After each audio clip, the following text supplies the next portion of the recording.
Today, we will be learning about the circulatory system.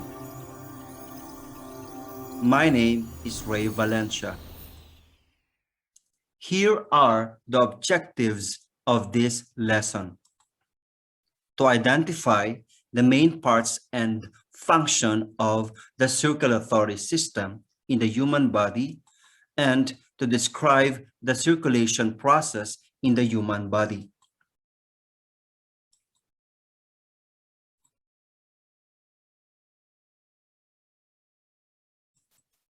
If I'm going to ask you a question and need an answer in 2 seconds, what would be your answer? What is your understanding about the word heart? 2, 1. Some people may say blood, organ, love, pulse, etc. These are all correct. All right. And today we are going to find out what does this heart means. Now let's read these vocabulary words. Let's start with circulatory, pulse and breath rate, veins, cardiac valves, pulmonary veins, blood vessels, capillaries, arteries, right and left ventricles, aorta, heart, pulmonary and systemic circulation, atriums, oxygenation, hypercholesterolemia.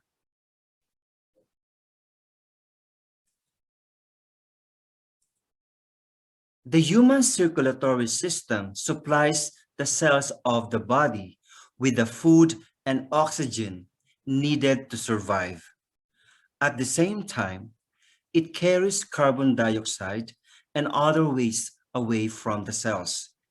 The circulatory system also helps regulate body's temperature and carries substances that protect the body from disease. Now, let's define what is circulatory system. It is the system that circulates blood and lymph through the body, consisting of the heart, blood vessels, the blood, lymph, and the lymphatic vessels and glands. Moving on, circulatory system consists of the heart and blood vessels, including the arteries, veins, and capillaries. Our body actually have two circulatory systems. These are pulmonary circulation and systemic circulation, wherein pulmonary circulation is a short loop from the heart to lungs to exchange gases, to get oxygen and release carbon dioxide. While systemic circulation, to deliver oxygen-rich blood from the heart to all parts of our bodies and back again. The job of the circulatory system is to transport materials to the entire body, to transport nutrients from food, water, oxygen to the body cells, and carries away waste such as carbon dioxide that body cells produce. It is a wonderful way that carries through your entire body, connecting all our body cells. This is the human heart organ. The heart is a main organ of the circulatory system.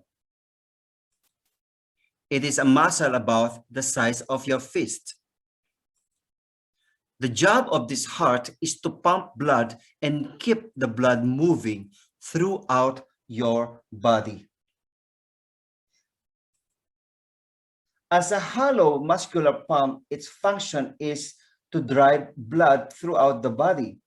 The heart beats from 60 to 100 times per minute, but can go much faster when necessary.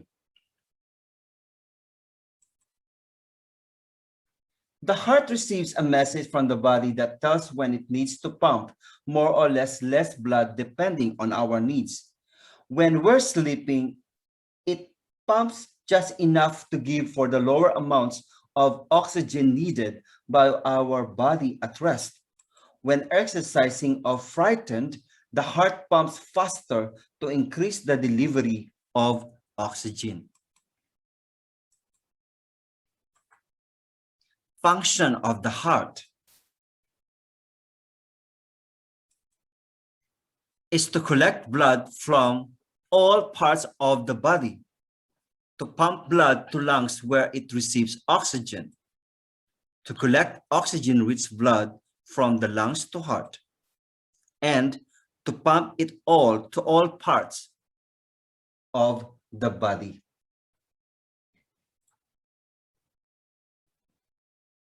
This is the anatomy of the human heart.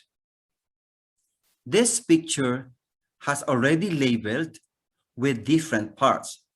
Now, we are going to discuss about the remaining labels or the remaining parts of the heart.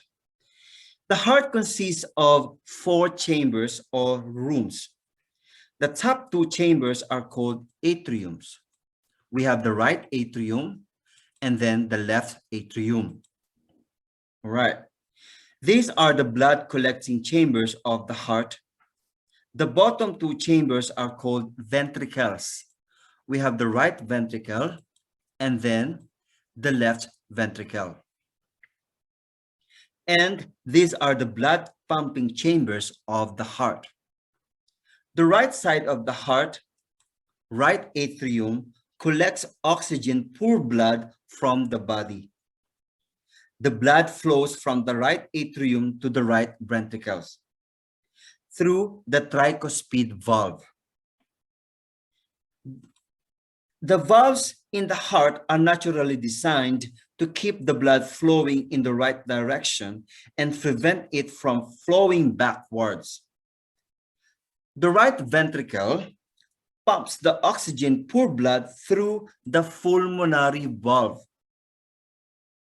into the pulmonary artery, which carries the blood to the lungs to get the oxygen. The left side of the heart, or left atrium, collects oxygen-rich blood from the lungs. The blood flows from the left atrium to the left ventricle through the mitral or bicuspid valve. The left ventricle pumps the oxygen-rich blood through the aortic valve and the aorta to the rest of the body.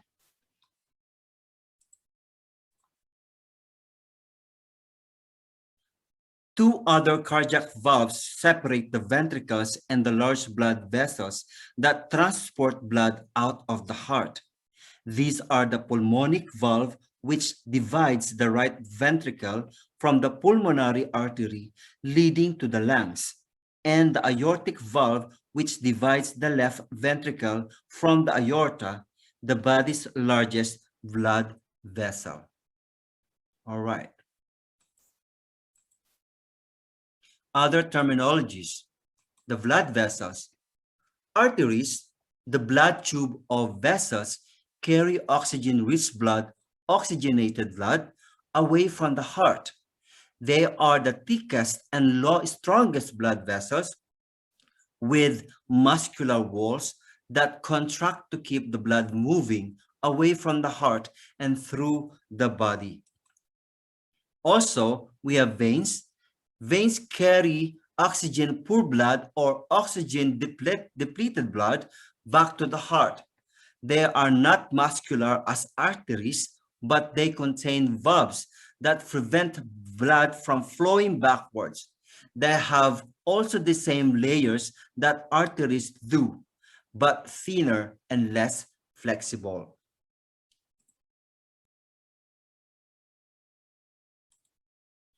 The two largest veins are the superior and inferior vena cava.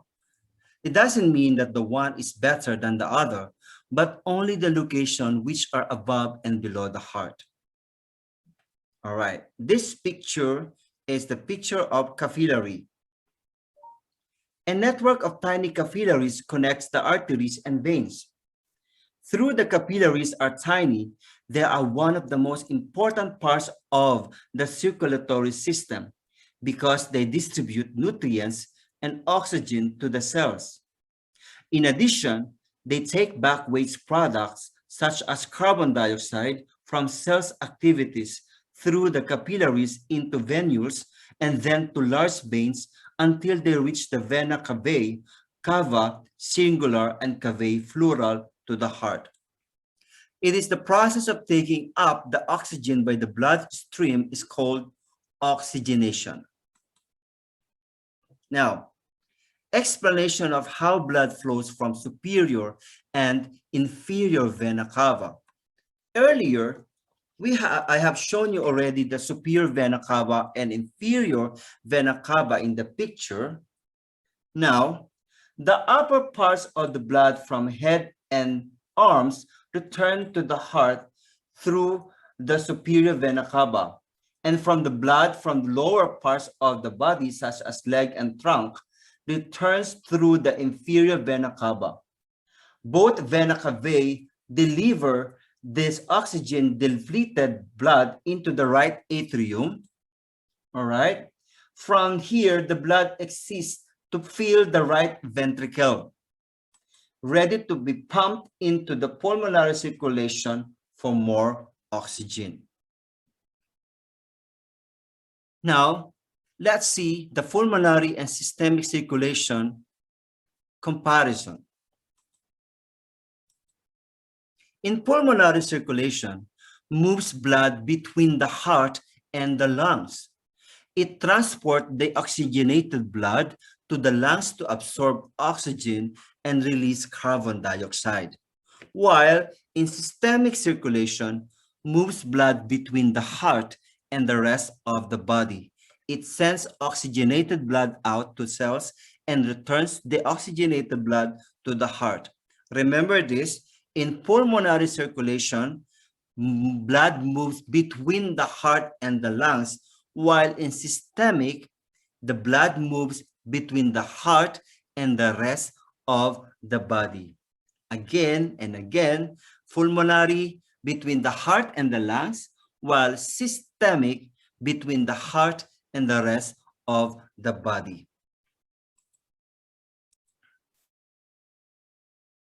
Since we have learned about the circulatory system, we should also know about the diseases of the heart and cardiovascular system. Heart and circulatory problems are grouped into two: congenital or present at birth, second, acquired or developed after birth. The common problems here in acquired or developed after birth disease is hypercholesterolemia or high in cholesterol. What is cholesterol?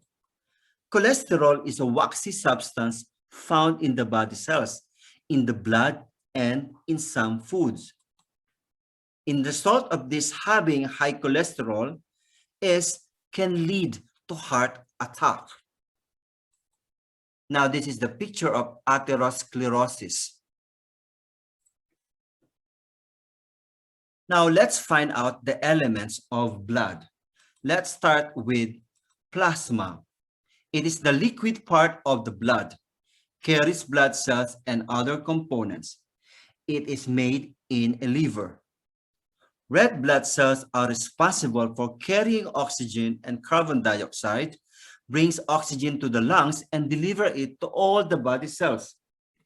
After delivering the oxygen to the cells, it gathers up the carbon dioxide and transports carbon dioxide back to the lungs where it is removed from the body when we exhale.